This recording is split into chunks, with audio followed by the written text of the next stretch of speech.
Hi, this is Siofra Bradigan, and this is Siofra's Magic Alcove.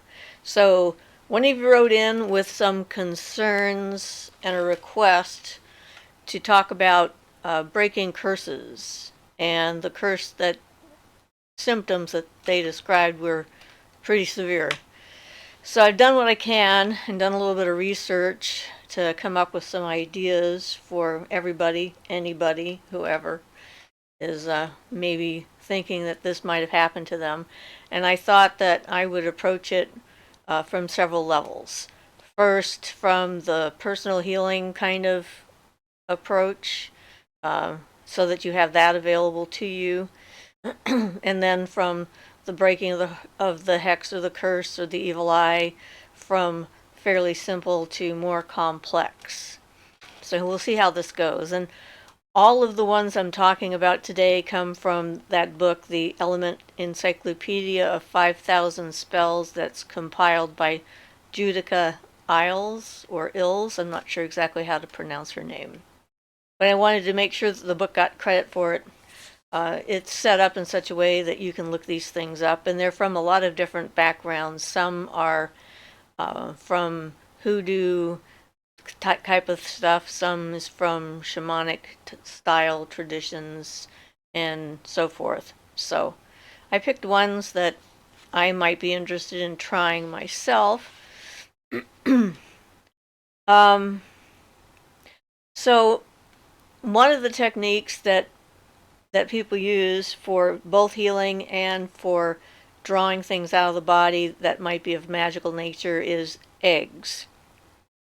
And eggs, they're sort of like a perfect container for things, and they represent beginnings and birth and all that other stuff as far as the symbolism is concerned. And eggs are easy to come by, and so there's a definite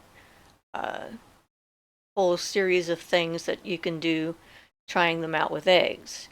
One of the things is it's going to depend upon whether you're buying store-bought eggs or you're buying fertilized eggs from a local farm as to what you may or may not find in the egg when it comes down to it. Because a lot of them are wanting you to look at the consistency of the egg or what might be in the yolk when you're finished. And if there's blood in the yolk, it means something not good. If you're getting rid of something, then that's a good thing. You got it out, that kind of stuff. So, but most store-bought eggs aren't going to be fertilized, so the chances of there being any blood in your egg yolk is minimal. And in those cases, if you got blood, then that would be a rather remarkable thing to do. So this first couple are cleansing spells using eggs. And in this one, it's easier if someone does it to the person who needs the cleansing. It's more complicated or difficult to do this kind of an egg cleansing on yourself. So you're going to take your egg and you want to rub it all over the person's body. So, probably best if they're not wearing any clothes, but you can probably do this through clothing if you needed to. But, just rubbing all over their body. And while you're holding the egg, you're focusing on the fact that the egg is collecting things that aren't supposed to be there or things that are damaging to the body, to the person. And then when you're finished having passed and rubbed the egg all over the individual, you have that person blow on the egg, and that's to really charge the egg up with their personal energy so that whatever you find is going to be about the person that you use the egg upon. And then break the egg in a dish and look at the egg and see what's there. So if there is blood or any abnormality present, it indicates that further stronger action needs to be taken. If the yolk appears normal and is free from blood, the cleansing is considered complete. So that would be why we talked about needing a natural egg, because if you're doing this in order to cleanse someone of energy, and you want to know for sure that it worked and it's complete, you need to have that possibility of the egg telling you it's not complete. So it's a simple process. It doesn't take very long to do. So that would be one egg personal cleansing spell.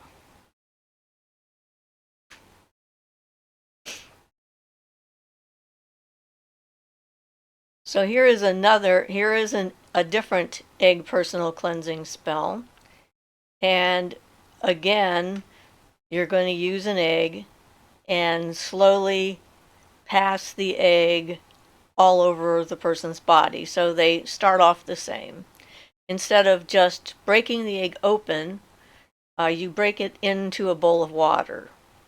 And so you're not just looking at the yolk, what the yolk looks like, but you're also looking at the patterns that are made by the egg whites that float in the water. And I didn't include all the different interpretations for this. You can look them up.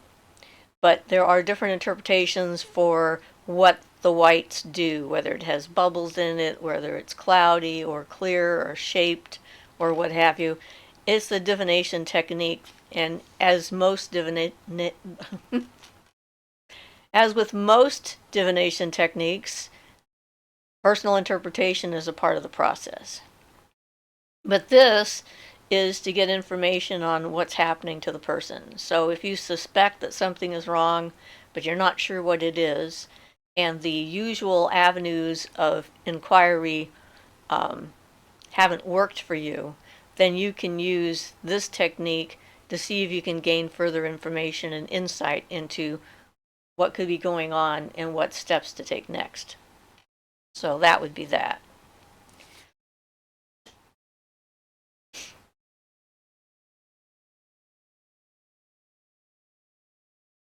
So here's yet another egg personal cleansing spell.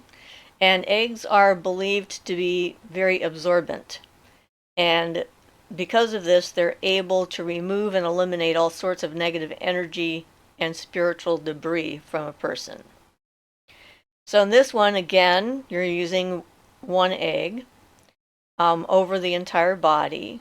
But this time you're focusing on directionality, because the idea is you want to have the egg absorb and pull away from the person into the egg, so it's leaving them, which makes sense to me. So like if you're going to go down the arm, or you're doing the arms, you go from the core out to the extremities. Same with the legs. Start at the upper thigh and go down the leg and lead out into that, away from the body in that direction. And while you're doing this, focus on the fact that the egg, what it's doing is eliminating any negative psychic debris that might be in the person's body. So when you're finished with this one, you take the egg outside somewhere, far from your home, and smash it on the ground. And then you leave it there and return home via a different circuitous route. Now this is pretty typical of these types of spells. Lots of different spells have this as one of their conditions. When you're trying to get rid of something negative, you don't want it to be able to find its way home. So if you go in one path to get there, you leave via a different path in order to get home. And you don't go in a straight line, like straight to and straight away from the place where you leave in this case, the egg. So that's another one.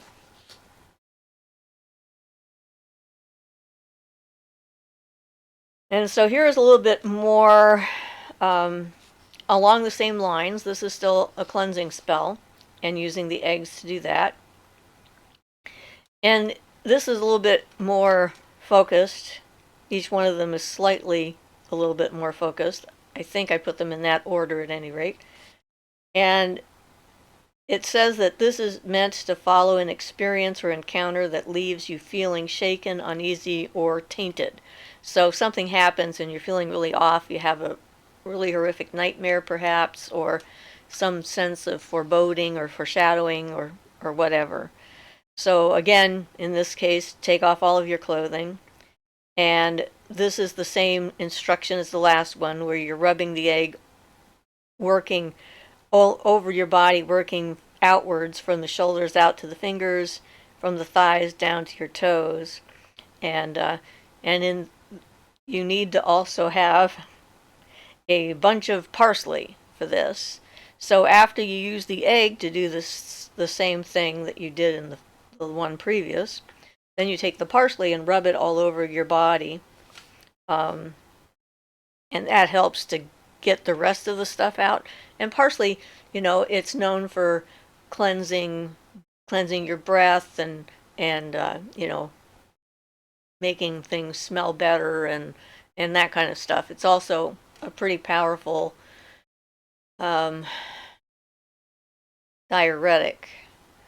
So if you're drinking it as a tea, you have to be careful and remember that it is a powerful diuretic, but anyway. So then after you do this, you anoint yourself with rose water.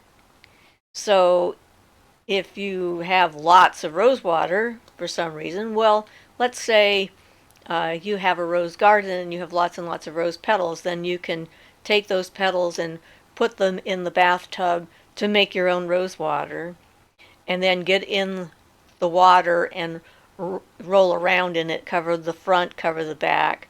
But without that, you can just take the rose water and sort of use it like an asperger kind of thing and sort of splash it on you in order to cleanse yourself and bring in that positive energy. And then you put on clean clothes. So once you take off those clothes, those go in the wash. You don't wear them again until they're clean. Put clean clothes on, and then put the egg and the parsley in a brown paper bag and dispose of them far from your home, just like with the other egg. But in this case, you have extra. So you probably want to follow the same general guideline if you're disposing of it away from your home, to go by one route, dispose of it, and come back by a different route. That's in case, I guess, the thing is that's might follow you home. It makes it harder for it to find it.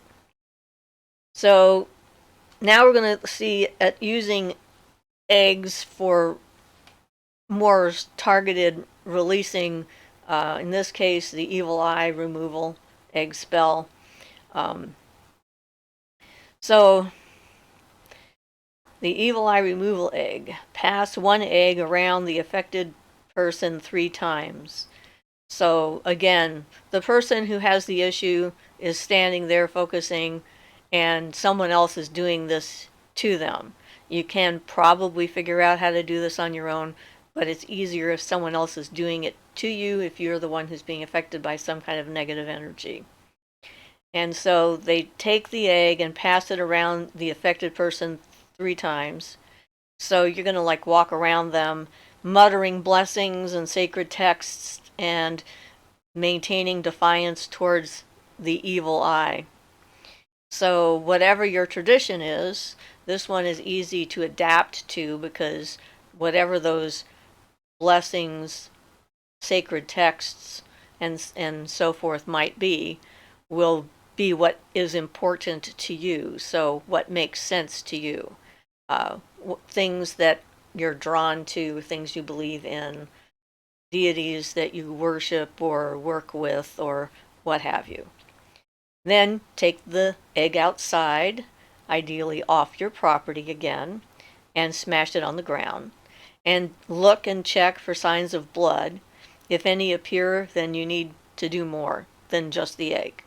If it doesn't, if there's nothing there, it's just a normal egg, then you have succeeded in removing the evil eye. Whoops, don't want to miss one. Here we go. So this is a continuation of evil eye removal using the egg and then oil with the egg. So in this one, fill a dish with olive oil and set it aside and ready to use. And then again, you're going to rub the body from head to toe using downward, outward motions but this time you're going to use 5 whole eggs, one at a time, obviously. So the first time you pass over the entire body with 1 egg, put it in the oil. It doesn't say to open the egg, just says to put the egg in the oil. So I have a question about that, but this is the instructions. Well, maybe someone knows. And then you do the second one. So each time you do an egg, focus your attention on the egg's ability to pull out negative energy from the person and remove things that don't belong there. And so after you're finished with each egg and put them in the oil, when all the eggs are in the bowl, then you sprinkle the whole thing with cayenne pepper and ground cinnamon, and then insert cotton wicks into the oil and burn the oil. I'm thinking you open the egg. It makes more sense to me than have a whole egg in there. If you're going to be burning the stuff away, you want to have access to the stuff, right? What you collected. So I would think that you're breaking the egg open into the oil. And I asked Ian about this, because you're going to have a bowl of oil, egg, and cayenne pepper and cinnamon, and a wick. I'm not sure how well it burns. I need to try this out and see exactly how this works. If it's just some notion that is hard to produce in reality. But make sure whenever you're using fire in any kind of spell work that you have something on hand that can put the fire out. And with oil, if somehow your oil catches on fire, I don't think it would get hot enough for it to catch on fire. But with oil, if there's an oil fire, cutting off the oxygen supply is the fastest thing. So I would use some kind of a container that had a lid to put the oil in. And that way, if things run amok, you can just pop the lid on and there you go. You're good. It's snuffed. So they recommend cotton wicks, inserting them into the oil to burn the oil, and you can probably pick them up at a hardware store, I think, and probably even at Walmart. So that would be more in the lines with using the egg and removing negative energy and getting rid of it. So I was interested because I thought eggs are pretty interesting. I should see if there's anything else about eggs that would be useful. And there's actually an egg protection spell that you can do, which is kind of like on the idea of like the witch's bottle and that kind of thing. And supposedly anybody who has one of these in their house is never subject to any kind of wicked enchantment. So it goes. So to make an egg protection spell, you carefully make a hole in the top of an egg, and then make sure the inside, you blow out the inside of the egg, like you would before making, Easter decorations or spring equinox kind of stuff.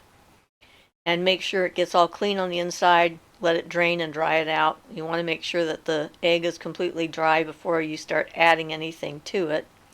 And then you fill up the hollowed egg with dried cinquefoil, or 5-finger grass is what it's also known as. And then after you stuff the egg with the cinquefoil, you drip some red wax on the hole that you've made. So how big the hole is, it probably have to be a little bigger than just a pinhole in order to be able to put the grass inside. So, and then just put it somewhere in your house. And it just does its thing and protects your home.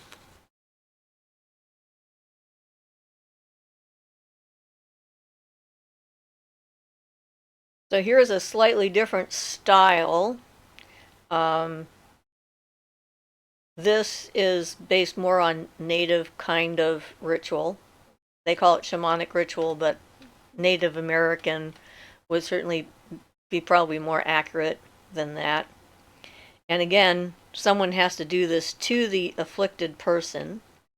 and you take a pine branch, complete with all of the needles, and then you sweep the body from head to toe while murmuring affirmations, prayers, and sacred verses. So, similar to the other one, as far as this depends upon your belief systems and what you're working with and so forth, or the person that you're doing this to and what they need rather than you, depending on if you're partners, then you know, and you're probably working together. But if you're not, you need to find out from them what they consider blessings and sacred verses and prayers and affirmations and that kind of thing, and get something from them that they connect to, because this is about their connection with the process of what you're doing, and focusing on the fact that the pine is pulling away and sweeping away any negative influences.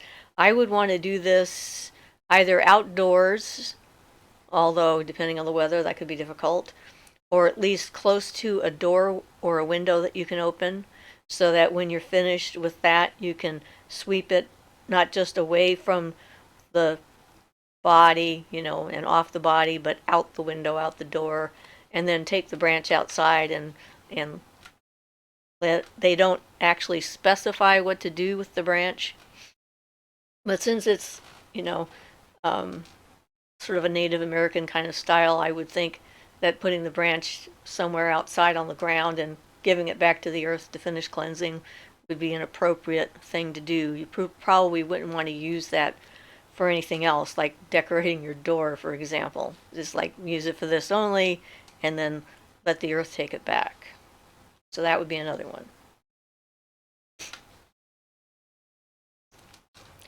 So then there is a curse removal powder that you can make, and you might be able to use this with other rituals and stuff like that you might need to, once you make the powder. But so it says to grind and powder sandalwood, red sandalwood, frankincense, myrrh, and pine needles. So again, we have pine needles or pine associated with getting rid of negativity and negative stuff, which makes a certain amount of sense because pine is definitely very sunny. It's got some solar energy to it, as well as some fiery kind of energy to it. So you mix the powder together, and I'm assuming it's like equal parts of it. Usually with these kind of formulas, that's what it is when they just give you a list of ingredients. It's equal parts of all of the ingredients.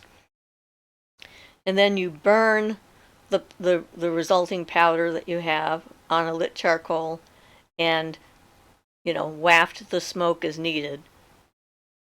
So this is sort of like is to remove a curse on the home, on the person, whatever might be happening around specifically. And so you just burn it all that you put in there. You burn it all, and then you collect the ashes from the charcoal and the powder that you've burnt. And then you go to a crossroads and then scatter the ashes to the winds in all directions, praying and affirming that the curse is lifted. So again, you're diluting, you're collecting, diluting, separating away from your home environment and dispersing and making it so it can't come back. So if it's going in all directions, then, you've got that. So, quickly blow the nose here. Apparently.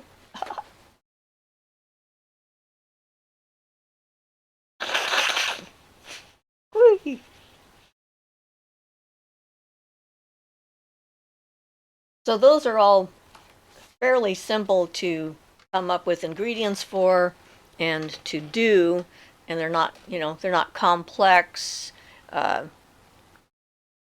It wouldn't be difficult to wing it, but it's going to depend upon how serious of a curse you feel you or the person you're working with has.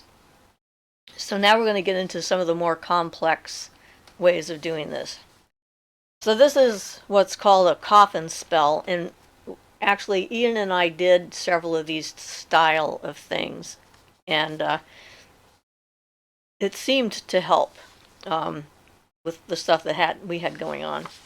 Making sure there's not a back on this one. Okay. So in this one, you want to create a small coffin, a little coffin. It's not supposed to be more than a few inches long. And you can make it from anything. So you can make it from cardboard or, whatever you have on hand. But paint it black so that it's and if you can make it a coffin shape, all the better. It could be like a little box though, and you just decide that it's a coffin and paint it black. And focus on the coffin containing the hex or the curse or whatever it is that has been placed upon you, rather than focusing on the person who sent it to you. This is not to send it directly back to them, but this is just to reverse the hex or the curse. So that way you're not pulling in any of their energy and turning it into like a war, as it were, or a battle of wills. Just, this is here, we're going to put it in this box and we're going to get rid of it because we don't want it anymore. So then you surround the coffin with small black candles and burn them. And you can get the little spell candles online. There's a lot of different places that have them. I don't know that there are black birthday candles, so you probably have to go for actual spell candles. And they're about yay tall, so they're like 2-3 inches, something like that.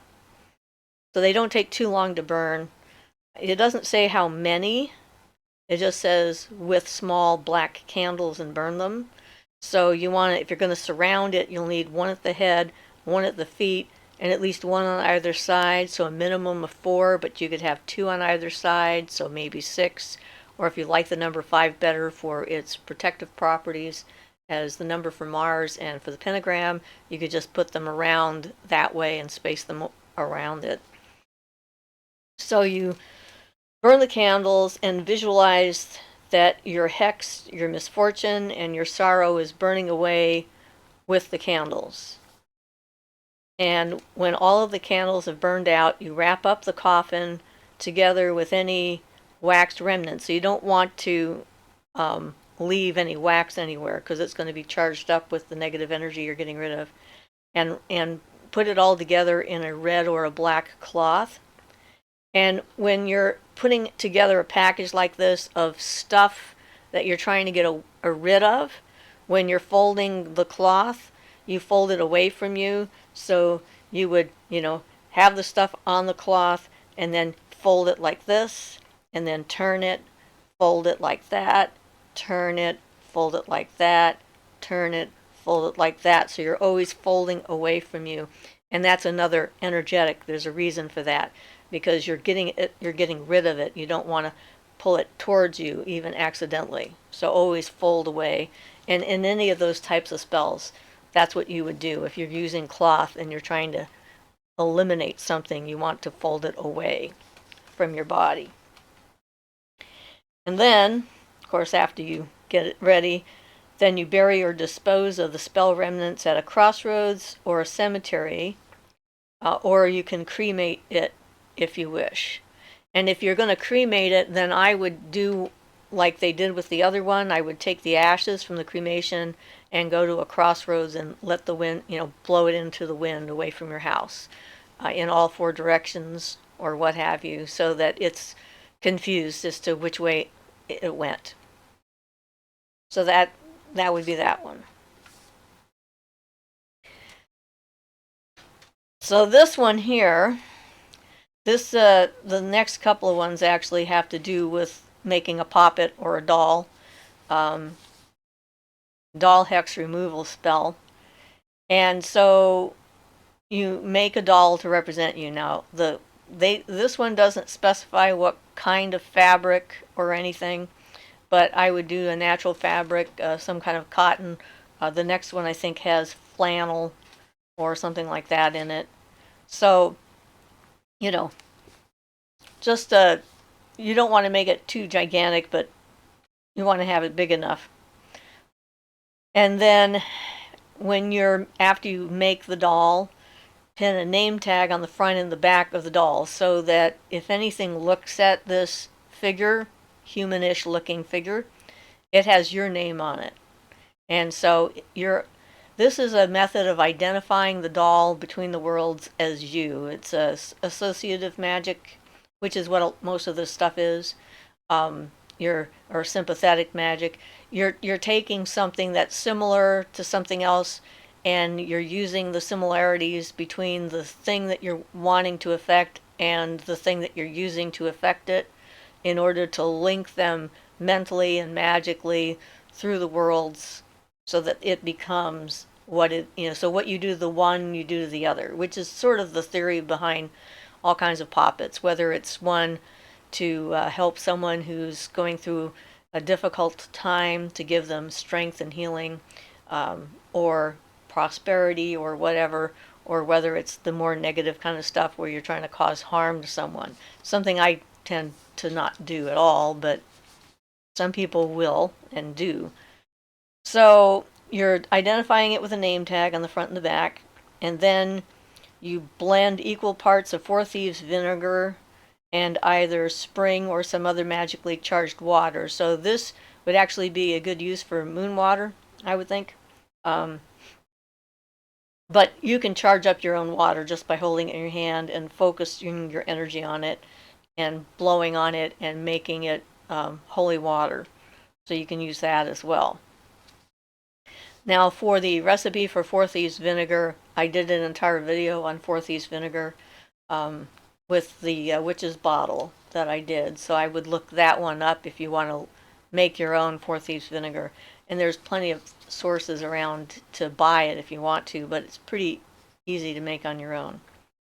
So you put the doll in a dish and you cover it with the solution of water and Four Thieves vinegar and let it soak overnight. And if you can do this on a full moon and expose it to the full moonlight, it says it's extremely beneficial. And that, of course, would make any water you put on it moon water anyway. So in the morning, you get rid of the liquid and then let the doll dry out in the sun. So you're letting the solar energy sort of cleanse the doll.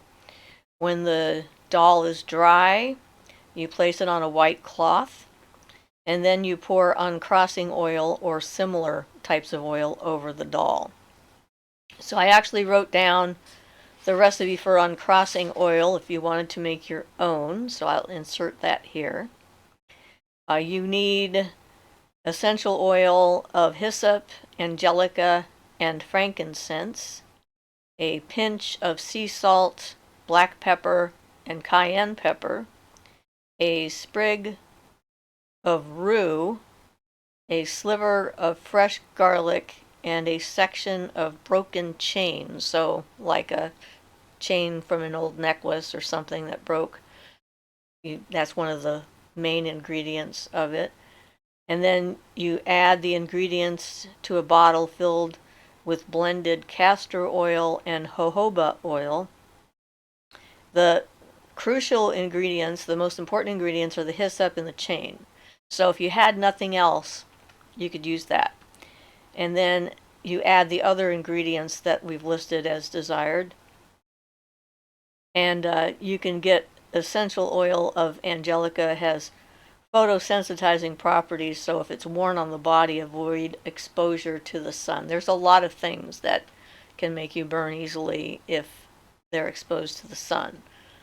So if you make your own uncrossing oil, those would be the ingredients.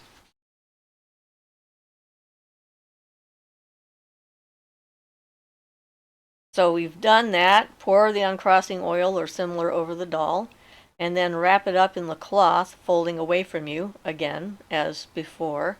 In this case, it's white cloth. Wrap it up in the cloth.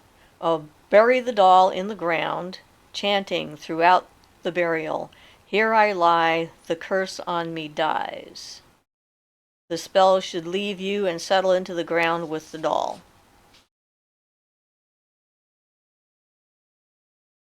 And then you go home, take purification and protection measures, the stuff that we've been learning about, and keep an eye on the grave where you buried the doll.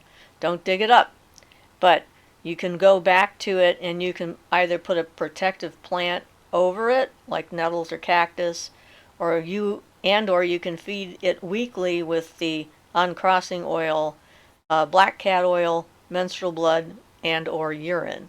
So you want to have it identified as you. The idea of this is sort of like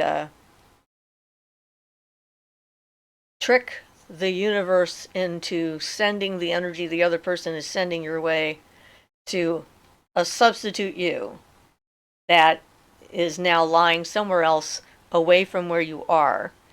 And that way, the doll, Poppet, gets all the negative energy. The person who's sending it doesn't notice that it's just going into the ground somewhere and not affecting you directly. And so it doesn't create this kind of attempt at rejecting the energy, throwing it back, and then they can feel that. So this is sort of a passive method of distract and redirect from you. So I told you about the uncrossing oil, but I also wrote the instructions for the black cat oil, which they also recommend you can use. So black cat oil is essential oil of clary sage or dried crumbled sage or clary sage leaves. So depending on what you have on hand, you could actually get some sage from your grocery store and use that, or if you grow your own, Essential oil of bay laurel or dried crushed bay leaves, and again, that's in the condiment or the spice aisle along with the sage. Essential oil of myrrh or solid myrrh resin, a little bit of steel wool, and fine iron shot. So fine iron shot, that would be from a shotgun shell. I'm not sure if you can just buy that in bulk or you can buy a shotgun shell and take it out or what have you. If you have a black cat, you can pick up black cat hair, like from your couch or somewhere, and put it in. And blend the ingredients that we've just mentioned with sweet almond oil or castor oil. Castor oil is pretty thick stuff, so almond oil will probably be a little bit easier to work with. And it can be used not just to break bad spells and hexes, but it can also attract positive attention. So if you're using it for protection, castor and jojoba oil is also okay. So you can do a mix so it's not too thick. So that would be another recipe for black cat oil. So that has those guys in it.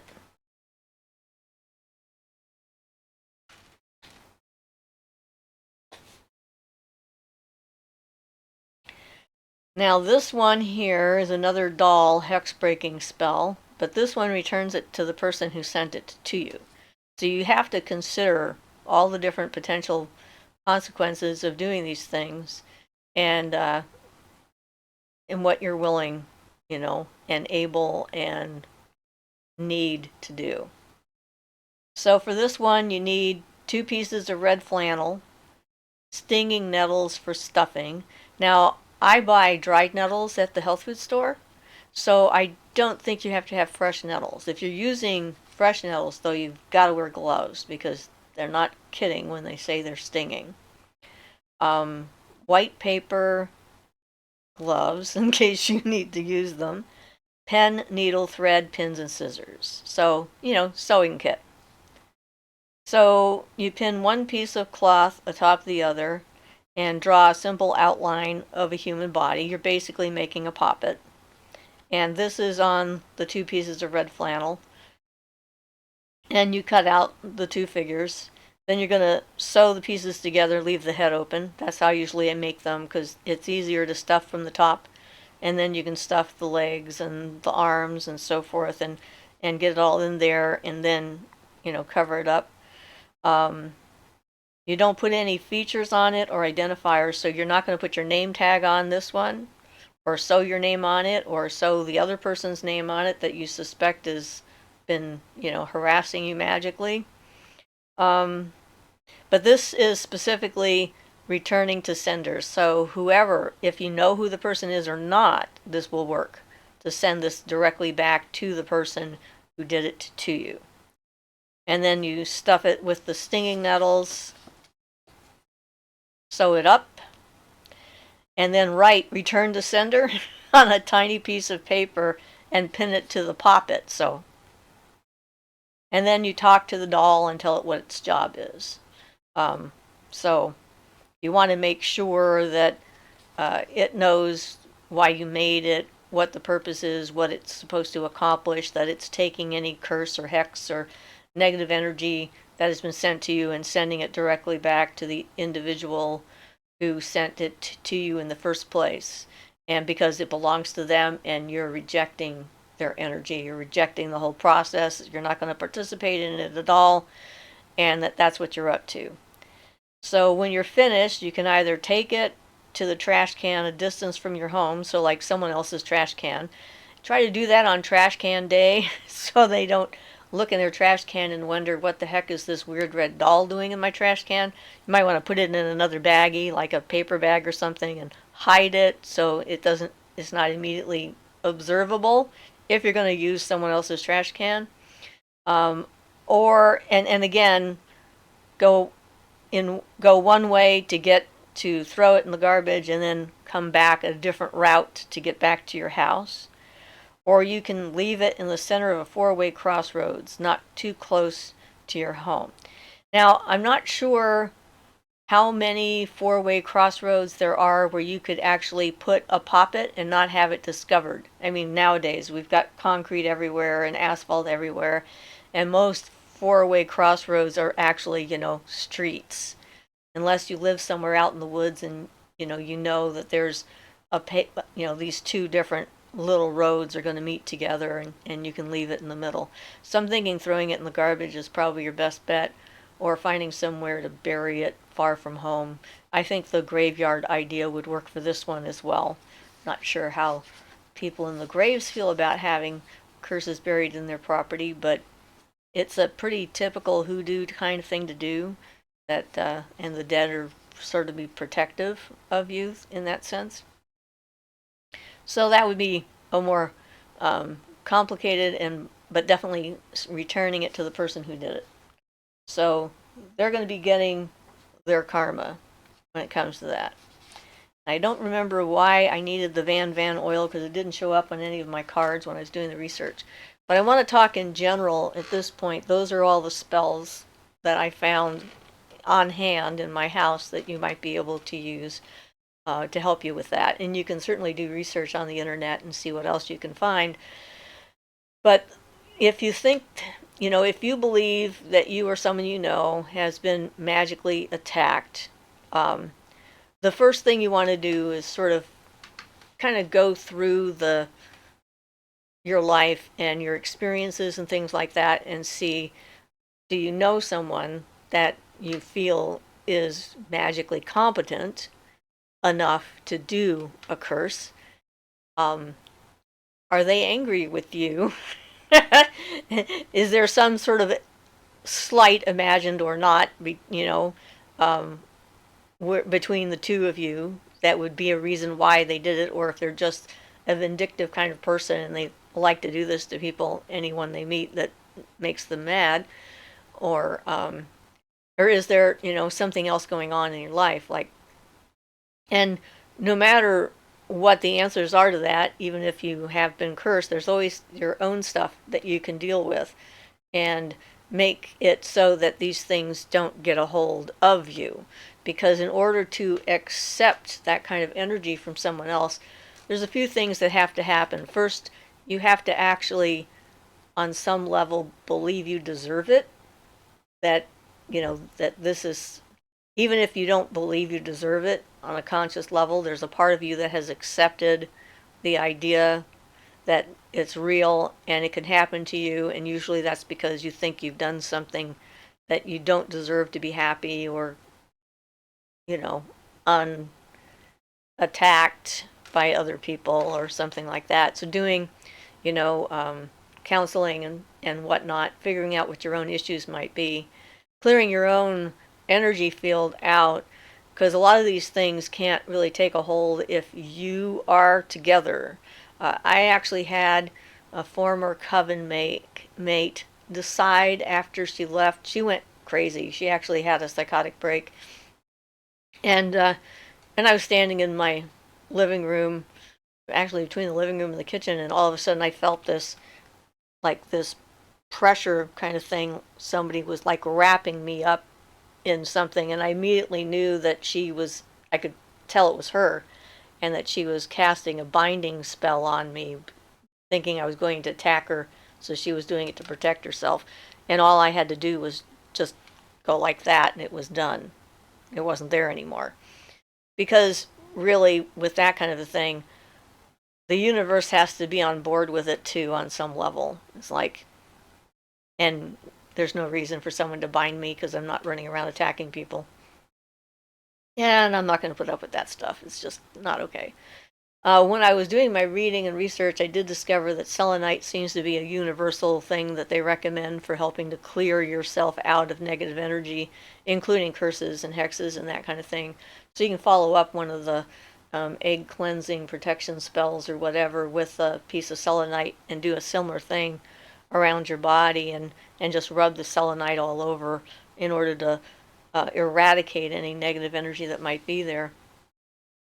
And also, look at your own belief systems. It's some of these things can really highlight stuff that's been stuck in your subconscious and planted there by even a casual acquaintance years ago when you were little.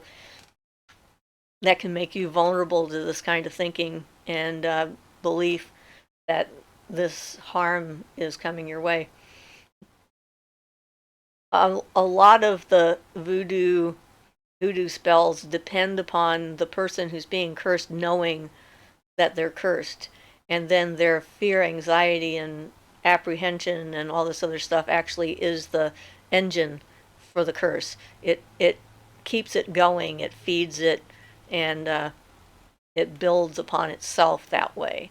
So the more you can not participate in the process.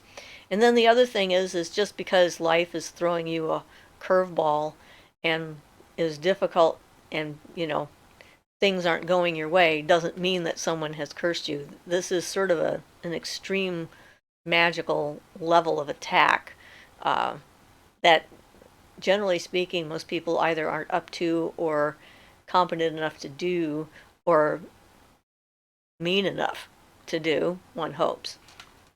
But it doesn't mean it doesn't happen. And in some cultures, it's more likely to happen, I guess. I know in the Philippines, you can actually hire someone to do it for you. And that may be true in other magical communities, since I don't live everywhere and don't know all different cultures and whatnot that are around.